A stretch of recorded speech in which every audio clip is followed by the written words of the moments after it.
control God is Lord. He can control God is Lord. He can control God. And we know the Lord is control God is Lord. Praise God. God bilang bigyan, praise God. In Jesus' name we proceed to independent ministry. Beloved young people by Dumangas Outreach.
His holiness.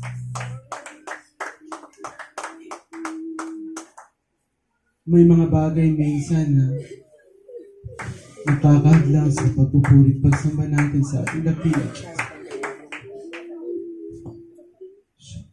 Minsan ang presensya ng Panginoon ay tila bagang napakalayo. Siguro ay may mga bagay na gawa tayo na hindi po na nagkalugod-lugod sa kanyang harapan.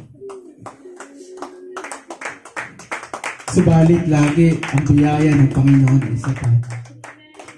Ang biyaya ng Panginoon ay sagana. Sa araw na ito, kung tayo lamang ay marunong magpakumbaga, hindi tayo bibigyan ng Panginoon.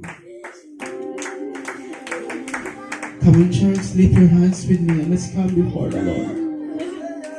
With a humble heart, with a humble mind. For truly, wala tayong bagay na itatago o baliliwan sa Kanya. Nalalaman ng ating Panginoon ang ating pong lakad.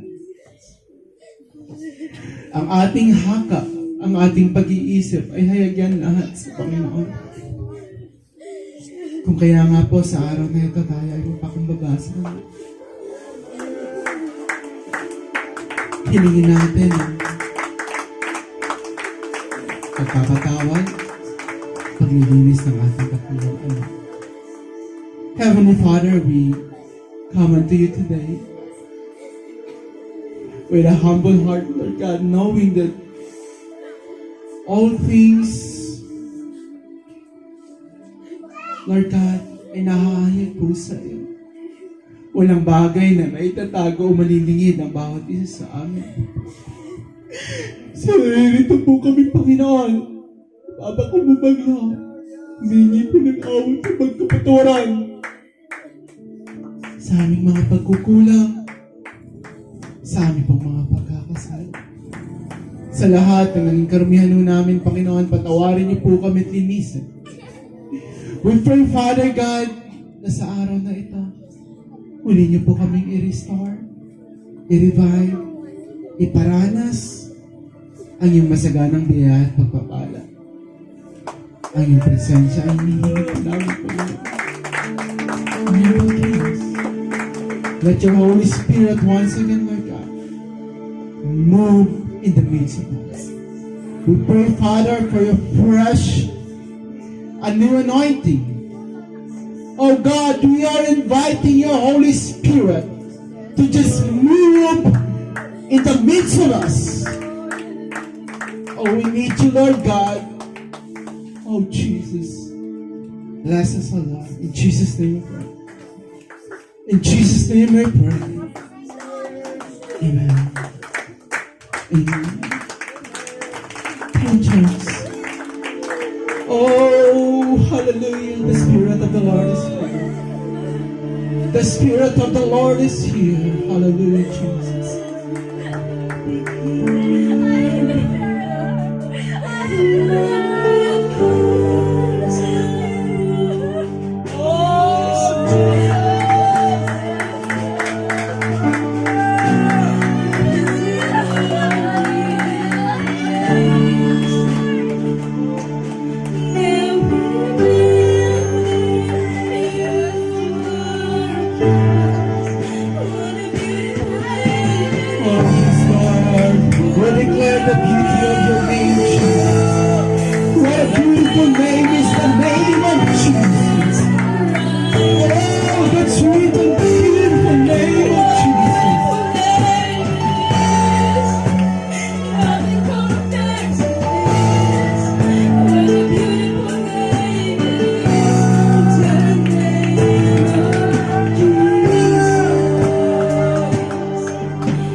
Oh, Jesus. Thank you, sweet Lord.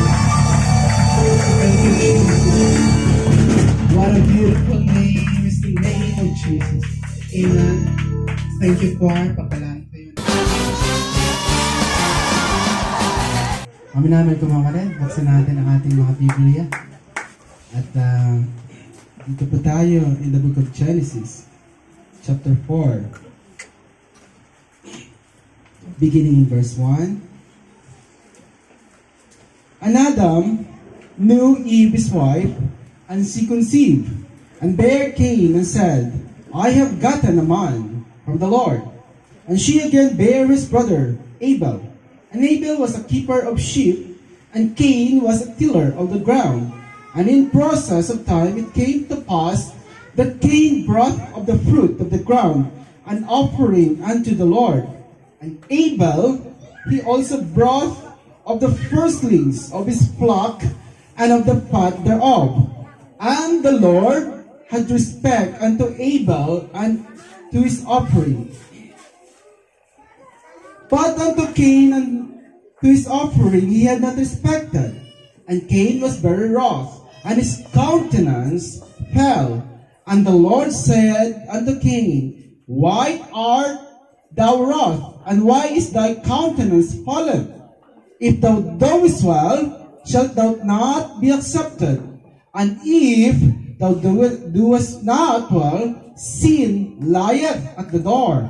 And unto thee shall be his desire, and thou shalt rule over him. And Cain talked with Abel his brother, and it came to pass, when they were in the field, that Cain rose up against Abel his brother, and slew him. And the Lord said unto Cain, Where is Abel thy brother? And he said, I know not. Am I my brother's keeper? And he said, Why hast thou done? The voice of thy brother's blood crieth unto me from the ground. And now art thou cursed from the earth, which hath opened her mouth to receive thy brother's blood from thy hand. Verse 12. When thou tillest the ground, it shall not henceforth yield unto thee her strength. A fugitive and a vagabond shalt thou be in the earth. May the Lord bless the reading of His word. Tayo po muna ang manalangin this week. Ask the Lord's guidance. Heavenly Father, we bless you and we thank you for this beautiful day. We thank you, Father, for your goodness and for your grace and for your love that continue to abound in our lives. Father God, we continue to humble ourselves before you. Forgive us, dear Lord, for all the trespasses, for all the sins that we have committed. Linisin niyo pong muli kami, Panginoon, and I pray, dear Father, that you will once again speak to us, teach us. Lord, open our hearts and our understanding, dear Lord. Lord Jesus, minister to your people. Speak to us, Lord God. In the name of Jesus, we pray. Shall we all say Amen? Bless you. Ako po yung pagpuna po sa ating mga buwan. At nais ko pong magpaabot ng isa pong pagbati. Isa pong magandang hapon sa lahat. Magandang hapon sa lahat. At tayo po muli nagpapasalamat sa ating Panginoon for He has gathered us here. Tayo po ay safe na nakarating dito, may buhay, kalakasan. Ito po ay pagpapala, buhat po sa ating pong Panginoon. Parang pagod na talaga kaya. Sabi ko ito ay pagpapala, buhat sa Panginoon. Sa ating mga bisita, Brother Camelo ba? Tama, no? I remember. At welcome back. Masaya kami nga muli. Ikaw ay mamaya makadaupang palad. At Brother John. John, no? John Lee. Tama. At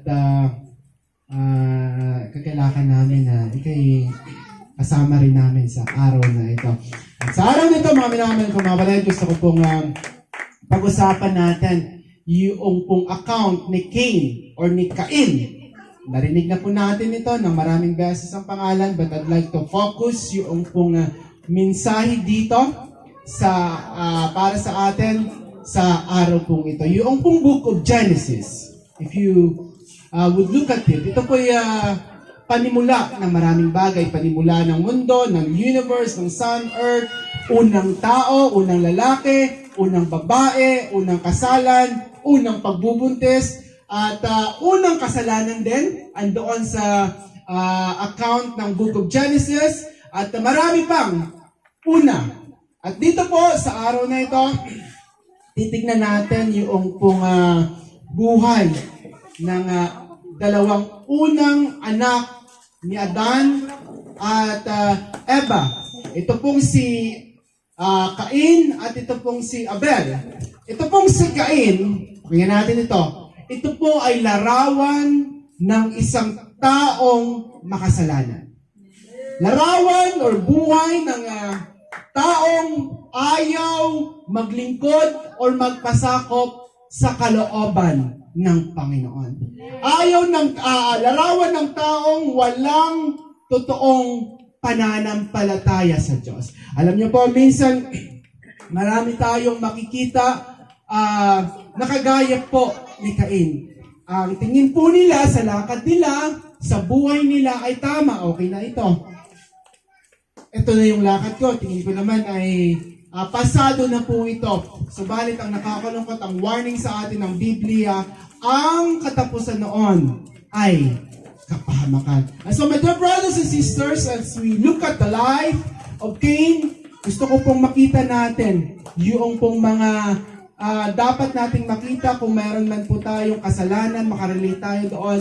Hari nawa po atin pong itong mailapit sa ating dakilang Diyos upang ito po ay matama ng ating pong Panginoon. So let's look at the life of Cain.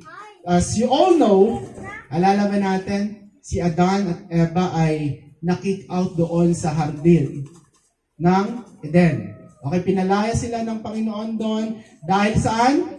Dahil sa kasalanan. Perfect na po yung buhay nila doon, di ba? Hindi na sila kailangan maghirap, magtanim, magpawis. Andoon lahat ng pangangailangan nila, provided na ng Panginoon. Nasa sweet fellowship pa nila ang Panginoon. Subalit dahil sa kanilang pagsuway, pagkakasala, sila po ay na-kick out. Subalit, dito po sa aklat ng Genesis chapter 4, dito po makikita natin na ito pong si Eva ay nabuntis.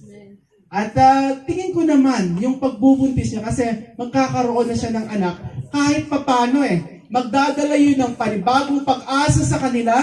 Yan yung dala, di ba, ng kapag nabubuntis, Brother Gilson, parang merong bagong pag-asa, merong excitement, hindi mo talaga namang ma-describe yung pong excitement kapag nabubuntis or nabuntis at parating na yung pong anak. Ha? At kapag lumabas na yung anak, talaga namang sobrang saya. And so, ito po yung dala ng kanilang anak or ito po yung dalang emosyon ng parating na Cain at Abel sa mag-asawang si Adan at si Eva. Ang sabi ng Bible, and Adam knew his wife Eve. Anong ibig sabihin nito? Nakilala. Tapos nabuntis agad si Sister Sarah.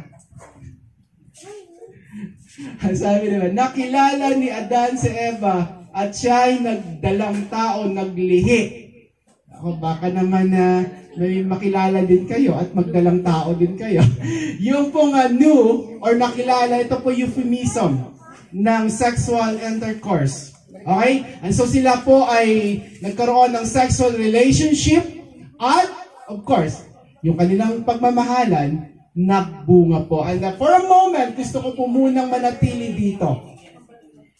Yung pong bagay na ito, itong bagay na ito ay banal. Ang bagay po na ito ay banal at dapat lamang ginagawa ng mag-asawa. Parang hirap kayo makapag-inis. Kasi minsan pagtatalik or sexual relationship or sexual intercourse, parang pa yung dumi ng isip nyo. But let me tell you, this is a holy thing kapag ka ginagawa ng mag-asawa. At gusto ko rin pong sabihin sa atin dahil ito ay dapat para lang sa mag-asawa, hindi po ito kung kani-kanino lang ginagawa. Hindi mo pa asawa, hindi mo mong gawin. Look, tingnan mo yung mundo. Yung kultura natin, especially the West. Nagkita lang, attract sa isa't isa. Saan sila nag-end up? Matulog magkasama. Anong salamat sila? Pagkatapos, the next day, wala na. Hindi napapansinin yung text. Sin mode na lang yung mga chat. Hey, my dear brothers and sisters, yun po yung mundo. But as Christians, dapat, kung ano yung kalooban ng Panginoon, yung pinagawa. Huwag tayong padala sa kultura. Huwag tayong padala kung ano yung ginagawa ng mundo. Kung ginagawa nila yun, okay lang sa kanila yun. I respect them, but we do not condone such practices. Okay lang sa kanila yun, but as Christians, ang okay sa atin, kung ano po yung nasusulat.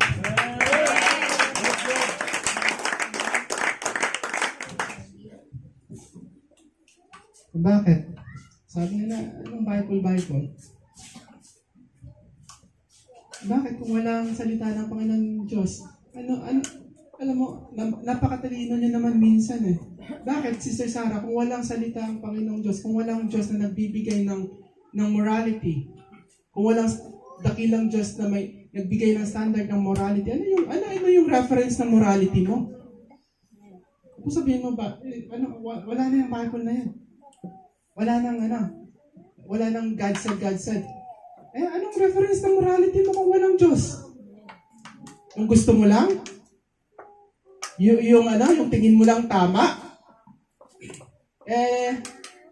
Nasagot yun si Sarah. May mga kultura na yung tama sa kanila kinakain yung bata. Tama sa kanila yun. You see, my dear brothers and sisters, kung wala pong reference ang morality natin, saan tayo dadalhin nito? Hindi po yun. Bahala na si Batman. Friends, my dear brothers and sisters, we Christians, alam niyo, minsan nalulungkot ako, ang dami pong atake sa pananampalatayang Kristiyano, sa Biblia, kung ano-ano na lang, lalo na ngayon ang gulo ng panahon natin. But I urge you, I encourage you, manatili tayo sa salita ng Panginoon. Grabe yung pressure minsan, di ba? Pressuring ka pa. Ikaw na nga yung gumagawa ng tama, ikaw na nga yung gumagawa ng mabuti, kapag ka hindi ka in sa kanila, mapapressure. But hey, tayo po, tinawag ng Panginoon. Tayo po ay banal. Pinaging banal ng Panginoon. Tayo po ay lumakad ng meron pong kapanahan. Okay? Huwag po tayo padala sa ring ng mundo. Okay? Tama ba yun, Brother Pula? Diba? Kasi grabe yung influence ng mundo minsan eh. Grabe yung hatak ng mundo. Sabi pa ng isa eh, grabe yung hatak ni Taning. Grabe pala yung hatak ni Taning eh. Di lumayo ka. Lumapit ka sa Diyos para hindi ka matangay. Praise the Lord! Okay, balikan natin itong si Cain. Si Cain, di ba unang ipinanganak sino? Si Cain. Ang sabi ni Eve, I have gotten from the Lord. Yun naman talaga yung kahulugan ng pangalan niya. I have gotten. So in honor ni Eva, ito pong Panginoon sa pamamagitan ng pangalan ng kanyang anak. At pangalawa, meron pang lumabas. Sino yon? Si Abel. Yung pong kahulugan ng pangalan ni Abel ay Dacor. Parang prophetic yung kanyang names sa buhay niya. No? Parang aso lamang na nawala, mabilis na nawala yung kanya pong buhay. And so ito pong si Adan at Eva ay tinuruan ang kanilang mga anak. Pinalaki, inintroduce sa Panginoon. Take note, my dear brothers and sisters, parehong bata, dalawang bata, pareho yung pagpapalaki sa kanilang magulang, pareho yung pagtuturo. Tingin ko naman walang favoritismo dito si Adan at Eva. Subalit meron talaga, Ate Ruby, lumabas lumabas kahit pala Kuya Alvin, parehong pagpapalaki, parehong guidance. Minsan talaga may lalabas, color black. Black sheep. Anyways, sila po ay inintroduce sa Panginoon. At isang araw, sila po ay sumamba sa Panginoon. At sa kanilang pagsamba, sila po ay naghandog. Ano yung kanilang hinandog? Kasi si Abel, isa po siyang shepherd. Sa Cain naman, siya ay farmer. So si Cain nagdala ng bunga ng kanyang pananim, of course. At si Abel ay nagdala din ng kanyang handog buhat doon sa kanyang mga alagang hayop. Ang tanong ay ganito. Bakit yung pong handog ni Cain ay hindi po tinanggap ng Panginoon? Samantalang yung handog ni Abel ay tinanggap ng Panginoon. Bakit kaya? Kasi kung makikita nyo po doon, kung titignan nyo kapag kabinasa nyo, ito pong si Cain ay naghandog. Nagdala ng kanyang ng bunga ng kanyang pananim. Subalit, ito po yung gusto kong emphasize sa atin. Si Cain ay nagdala ng panganay ng kanyang hayop at yung mataba. So, ano yung makikita natin dito? Pinaghandaan niya yung kanyang ihahandog at yung kanyang ihahandog ay the best buhat doon sa kanyang mga alaga. And so, naging katanggap-tanggap ito pong handog ni Abel sapagkat hinandog niya po yung pong the best para sa Panginoon. My dear brothers and sisters, let me remind you that every time we come to the Lord in worship, tayo po ay naghahandog ng pagsamba. Hindi lamang tayo naghahandog ng ating mga offering sa Panginoon, yung mga financial offering natin sa Panginoon, naghahandog tayo ng pagsamba sa Panginoon. Ang tanong ko po ay ganito, na ibibigay ba natin yung pong the best nating pagsamba sa Panginoon? Kasi kung hindi, baka sayang lang yan. Baka nagpagod lang tayo. Okay, baka napunta ka lang dito at hindi mo naman i-offer yung the best para sa Panginoon. The best para sa Panginoon. Sige nga, isipin natin yung ginawa natin kapupulot po sa samba kanina. Yun na ba yung the best? Tanong ko ulit, yun na ba yung the best? May gaganda pa ba yun? Okay, siguro mas gaganda pa yun. Dapat mas nakafocus tayo, dapat mas masigla tayo, dapat mas masaya tayo. Kasi just imagine, nagpupuri tayo, sumasamba sa Panginoon, tapos ang lungkot-lungkot mo, ang bigat-bigat ang paramdam mo. Sige nga, kung meron kang anak, malapit sa'yo. Nakikita mo, malungkot, mabigat yung pakiramdam. Parang pasan-pasan ng mundo. Tutuwa ka ba? Malulungkot ka din. Tama? Diba? Ano yung katutuwa mo? Nakikita mo masaya yung anak mo. And I believe, kapag ka nakikita ng Panginoon na tayo po ay masaya na sumasamba sa Kanya, natutuwa din ang ating the best yung pong inoffer ni Abel. Bakit? Kasi siya po, ang sabi ng Bible, meron pong pananampalataya sa Panginoon. Si Abel, si Cain pala, bakit yun lang? Kasi wala siyang pananampalataya sa Panginoon. Sabi ng Bible, si Abel ay nakapaghandog ng mas dakilang handog, dahil po sa kanya pong pananampalataya. Kasi kung totoo ang nananampalataya, ibibigay mo yung the best mo para sa Panginoon. Kapag ka naibibigay mo, yun yung pagpapakita lamang kung ano talaga yung puso mo para sa Panginoon. Outward manifestation na lamang yung nagagawa natin, yung nai-offer natin, pero kung ano man yung nai-offer at nagagawa nating paghahandog sa Panginoon, yun po ay nagpapakita kung ano talaga yung puso natin. So kung ikaw talaga naniniwala sa Panginoon, every time nananampalataya ka sa Panginoon, every time nasasamba ka, ibibigay mo ang the best mo para sa Kanya. Kung ikaw talaga nananampalataya sa Panginoon, Lord, gagawin ko po ito kasi mahal ko po kayo. Karapat dapat po kayo nito tumanggap ng the best ko po. Hindi yung ano, diba? Hindi yung parang latak na lang. Alam mo yung latak? Parang tira-tira na lang sa'yo.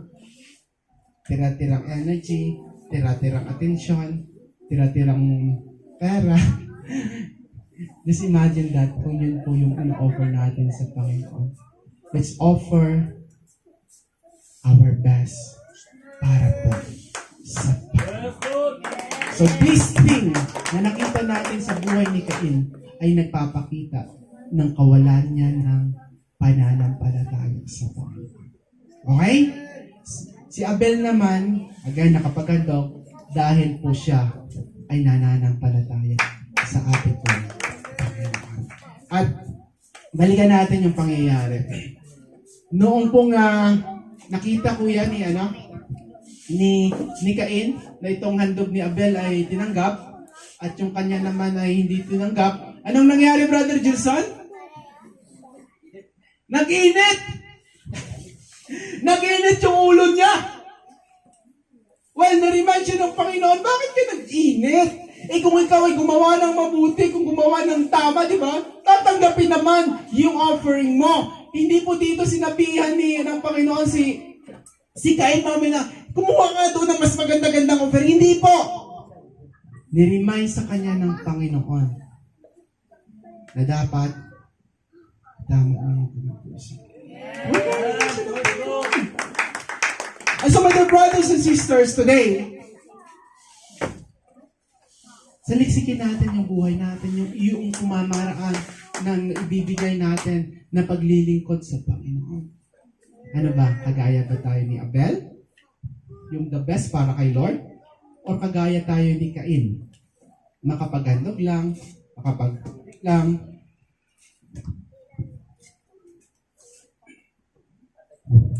malubat lang, makapagsamba lang.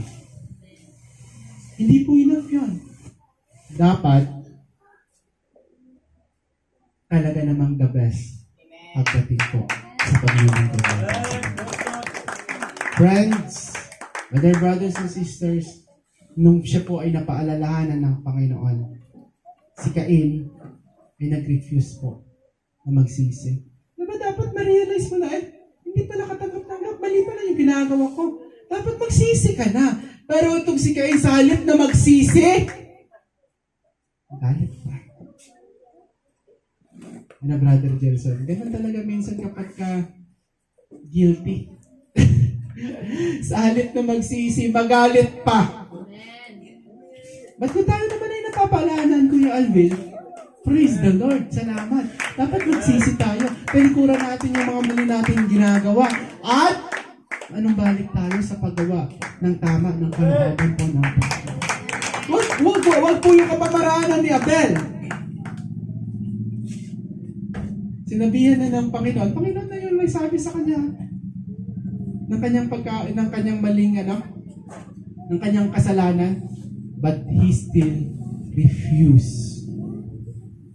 He still refused to obey the will of God. Friends, dear brothers and sisters, kung tayo man po ay nare-remind na pagsasabihan minsan ng ating pagkukulang, kasalanan, huwag natin gayahin si Cain. Dapat napatungkol tayo, palikuran natin yung kasalanan, at panumbalik tayo sa paggawa ng kalooban po ng Panginoon. Hindi lang po iyon yung ginawa ni Abel. Diba, hindi siya nagsisi. Diba, una, nakita natin yung kawalan niya ng pananampalataya. Pangalawa, nakita natin yung kawalan niya ng pagsisisi. Pangatlo, ano pong ginawa niya? Anong ginawa niya? Nagalit siya at nung nagkaroon ng pagkakataon, pinatay niya yung kanyang kapatid.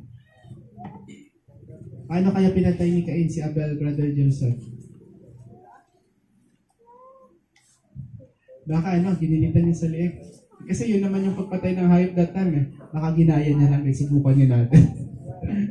Anyways, fellow brothers and sisters, kita nyo, yung kasalanan ay nagbuhat talaga sa puso niya.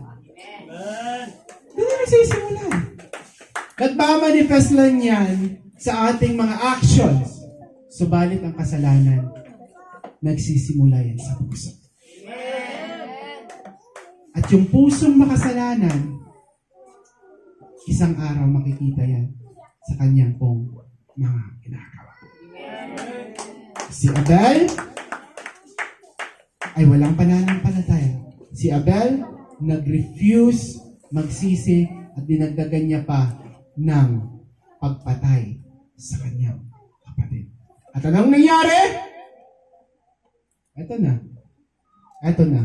Aanin na siya ang pagdurusa dahil po sa ginawa niya. Sinumpa siya, yung ground hindi mag-yield ng fruit para sa kanya, at magiging vagabond siya, magiging, ano ba si Sir Sarah?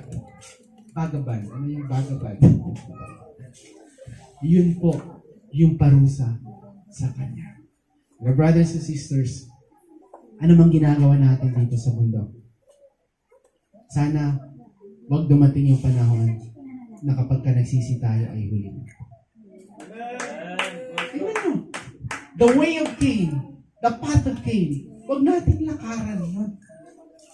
Wala siyang pananampalataya, matigas yung ulo niya, nag-refuse siya magsisi nung pinaalalahanan. Wag natin pong gayahin niya. Sapagkat there would come a time kapag ka hindi ka nanampalataya at naglingkod sa Panginoon, meron pong kaparusahan ng aabot. Today, my dear brothers and sisters, I end this message. Gusto ko lamang pong saliksipin natin ang ating mga puso. How are we walking today? Ano tayo lumalakad? If you're walking the way of Cain, this is a stern warning from the Lord. Meron ka pa makalalagaan. Huwag na natin antayin ang pamakalin. Sapagkat today, binibigyan tayo ng pagkakataon ng Panginoon, ng panahon ng Panginoon, na kung meron man tayong pong kasalanan nagagawa, atin po itong ilapit sa Kanya. Sapagkat bukas ang kamay at puso ng Panginoon ang patawad at tanggapin ka sa Kanya pong kaharian. Tayong lahat ito ngayon as we ponder the Lord's message today.